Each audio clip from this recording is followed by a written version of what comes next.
program, all-around smart dude, Doug Gottlieb. Man, called you an all-around smart dude. High five. I'm too far away. If I was sitting over there, then I'd be able to shake your hand. Please. Seating arrangements. Let's talk some NCAA. The organization is under the microscope after an FBI investigation revealed Arizona head coach Sean Miller offered DeAndre Ayton $100,000 to play at Arizona. President Mark Emmert said the NCAA is serious about making systemic changes. This has led to a nationwide conversation on the merits of the NCAA. Doug, is the current system fair to the players? Let's talk about the players first. Is the current system fair to the players? More than fair. Way more beneficial than I think it's ever been, including 20 years ago, Why? 18 years ago. Why? Because people don't know when Doug says 20 years ago, 18 years ago, when Doug played. Doug was a big, people don't remember, Doug was a big time college basketball player. So I appreciate that. But, yeah. I mean, Chris, you have 2 kids in college, right? Think about how much more difficult it is to get kids into college than it ever was, let alone pay for college. And then, of course, the post-career benefits are exponentially better, including the second you leave now. There's first the 4-year scholarship. It's not a 1-year scholarship like it used to be. It's a 4-year scholarship. And anytime you leave, by rule, if you leave in good academic standing, when you return, you know, if you want to transfer, if you want to go and be a professional basketball player or a football player, they have to put you back on scholarship, and you can also learn to coach and not count against the number of coaches you can have on the field or on the court. I think the benefits are great. I think the NCAA has a couple of challenges.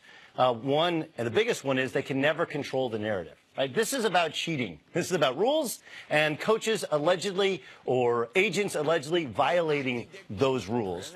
That's what this is about. This is not about pay for play. That's a valid discussion to have, but it really doesn't have a lot, or if anything, to do with the Sean Miller or the Rick Pitino situation. Okay, just so you're describing what a great deal it is for the players. So let's just offer that to them and see. Like, if it's such a great deal, then there should be no problem with allowing some guys to take the deal you're saying, some guys to take the deal you're saying plus money, some guys to take the money instead of the deal you're saying. Like, if what you're describing is true, that it's fair, then we have no problem here. Then just have that be on the menu of options for players. There is a menu of options. You don't have to go and play basketball in college. You can go play in the G League. Right out of high school, and if you can get a shoe contract, get a shoe contract. You play for 1 year, then you can make yourself eligible for the draft. But if it was, you understand, I know you do, we are artificially setting a cap on what these players can make that we don't do to any other college student. You had an athletic scholarship to college.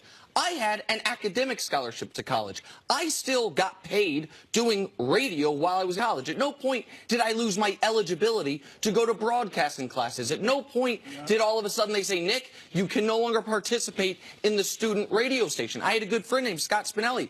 I don't know if he was on scholarship or not, but he wrote a book while in college, made money from that. At no point did they pull him out of class. Like, we only do this to football and basketball players. That's not true. That's not true. What do you mean? First of all, part of the issue that no one has discussed is Title IX, right?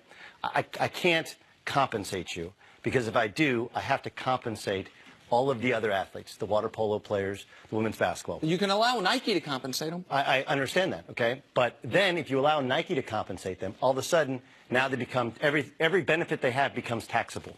Okay? This isn't a tax-free system. Anything like... That's fine. That's fine? Yeah. You think? Yeah, I think. Okay, go to Michigan. Pay taxes like everybody else. Okay, so you're making money. No, the problem becomes you have to pay taxes on the benefits that you receive. So then they'll turn it down, Doug. They're allowed to turn it down now. Nobody forces you to go to college. Nobody forces you to go play basketball in college. I think one thing Nobody forces you to go play football in college. One thing you're saying, they do get a benefit of exposure by playing in the NCAA that they wouldn't get in the G League, that they wouldn't get overseas. Which is the same thing he didn't I get that. However, what he's saying is that you were able to, let's say your specialty was broadcasting. I know you played ball as well. You were able to work in a field related to your specialty, get paid any amount, and still go to class. I actually these did. athletes are not able That's to not get, true. Hold on. It's not They true. can't get paid according to their likeness. A basketball player in NCAA cannot get paid for doing something related to basketball. That's his specialty. That's actually technically true in terms of likeness, but in terms of paid to play basketball, you can't. But you get money for camp. You get money. I actually did broadcasting, even though I wasn't a broadcasting major. I actually tended bar at Willie's Saloon. So there is other ways you can make up to $2,000. Yeah, you can have a job like every. I understand people think it's just so simple. The Olympic model. Okay. First of all, anybody who thinks Stan Van Gundy said one of the dumbest things I've ever heard a human being who's really bright say, where one, he called the one and done rule racist, when the one and done rule is agreed upon by the NBA, PA, and the NBA. It has nothing to do with the NBA. So by what he's saying, that would make the NBA, PA racist. But he also said that that it's the worst organization in sports, or the most corrupt organization in sports, like FIFA, IOC. Okay, so do we pay any attention to this? Let me just say this about Stan. I think what he's referring to is the concern, the overwhelming concern about football and basketball players being paid at a young age as professionals. Of course, even when they can come straight out of high school, everybody was like, "Oh, you can't let them out of high school." Of course, when in tennis, in baseball, that's not true. That was true. That's not true. No. Let me finish. Okay. There's always been hand-wringing over football and basketball players being paid at 18, 19 years old. Always this concern that there hasn't been in all these other sports, tennis, golf, baseball, when 18-year-olds and even younger get paid like professionals. Now, I will agree with you on this. These rules in basketball and football were put in place when basketball wasn't necessarily all black, or football. So I don't think the genesis of it was we want to hold these black athletes back. Right. They have just proven to become the majority of the basketball and football players. But that concern, why is there so much concern about the black kids getting their education that there isn't for these other kids? That's a very good question. That's actually a great point. Okay, and the concern is because there isn't equal opportunity for black athletes or black students to get a college education. It's a huge problem in our country, correct? Yes. Living in the inner city, you go to any of these colleges. So then compensate for that by going to get students in the inner city, not just athletes. Okay, but we're creating a path for black students, black student athletes to get an education. That's the win here. That's what this fight was supposed to be about. And yet we're like, oh, pay them a couple $1,000s. Like, first of all, let's start with, they don't actually have any value. Their name recognition and likeness doesn't have any real value. If it did, then why aren't minor league sports sustainable? Why is there no minor league football? Why is there no schools making money off jerseys with the player's name on the back? I'm going to jump in. But what? If Duke is making money off of Marvin Bagley, but they don't make money off of Marvin Bagley. Really? Can you no, they make money because it's Duke basketball.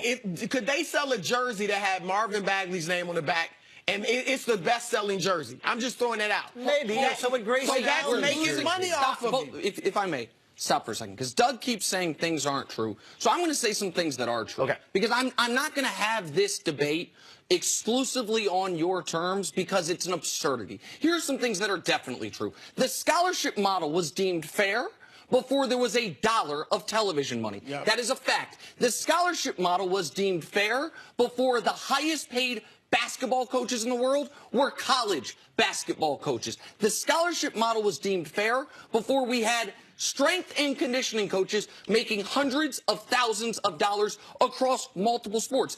Here's another thing that is true. You say you don't have to go to the NCAA to make the NBA. You know what you have? You know what you have to do? These are good points, to make the NFL. Counterpoints to them. Okay, hold on, Doug. Yeah. Can you tell me a college or a pro football player who didn't play college football? No. Okay, so you have to go play college football for free for 3 years, wait, in order to have a chance to make the NFL, unless you maybe played rugby in Australia or you were a foreign kicker. There are a couple examples, that's about it. What we also know is this, you keep explaining, you're like, oh, but if they take the money, then the taxes, and nobody knows how to pay taxes in this country, and there's this amazing deal. If you're correct, then let's try it. and see who turns it down. If you are correct that the best option is the one they're getting, then there's no freaking problem here because they'll all take it. You know it's not the best option. And the idea that because it benefits, I actually agree with one thing. It benefits more people than it hurts. There are more student athletes benefiting from the NCAA model than it hurts. But you know what? 99% of them. That's great. That's not how we do things in this country. Yes, actually, that is how we do things. Oh, really? Okay. That is actually. Hold on. No. Wait. Now it's my turn. Okay, let's start the part I didn't get to with Chris. Why did the one and done rule go away? I know it's the NBAPA. I mean, why did the straight out of high school go away? The NBPA. Right. And why? You're right about that. Wait. But why? They wanted veterans to get, they didn't want these young kids out of high school who weren't ready to play in the NBA. Correct. To take these veterans positions. No, it wasn't just the veterans position. position. The league would, not position, I mean position on the team. Where you don't get paid. The league would tell you that they didn't want to be in high school gyms. They didn't want to be in high school gyms. They were tired of entitled high school athletes coming not ready. Every GM,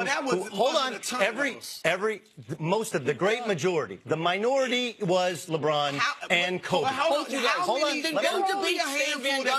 That is not the argument either one of us are making. Now let's get to yours, okay, with the points. First of all, the reason the strength coaches are compensated is because their only assignment is to work with the student athletes to get them ready for professional sports. They have a surplus of money. It's the reason they can make that money. But they have a surplus of money. What is the money from?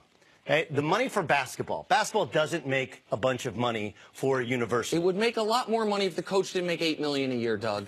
You're talking about there's one coach that makes that kind of money. One. Okay, Mike there are Krzyzewski. more that make three. You're talking. Yes, because Izzo has done it for 25 years. The Ohio State coach has it. He's making $7 million. That's because he's making $7 million because they bought him out of his Butler contract. Still, he's not going to make $7 million for the life of it. Doug. And by the way, he's worth it. He's absolutely worth it because players come and go. Some of the players are worth. No, they're not. If they're worth it, then they can go on the open market.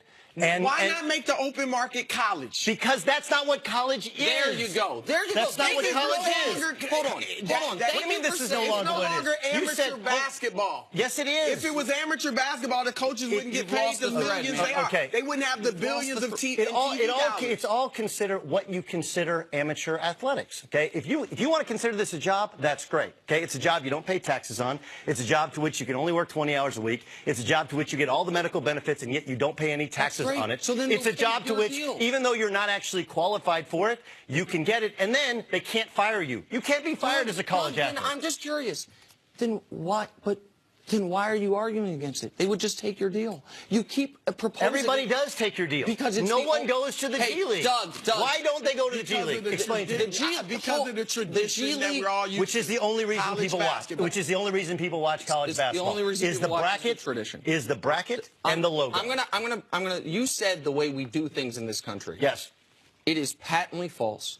The idea that what we do is we look at the whole room and say, what is the most fair compensation structure? And we average it out to give everyone the same, no matter what he deserves, what I deserve. It is not equal. It is not equal.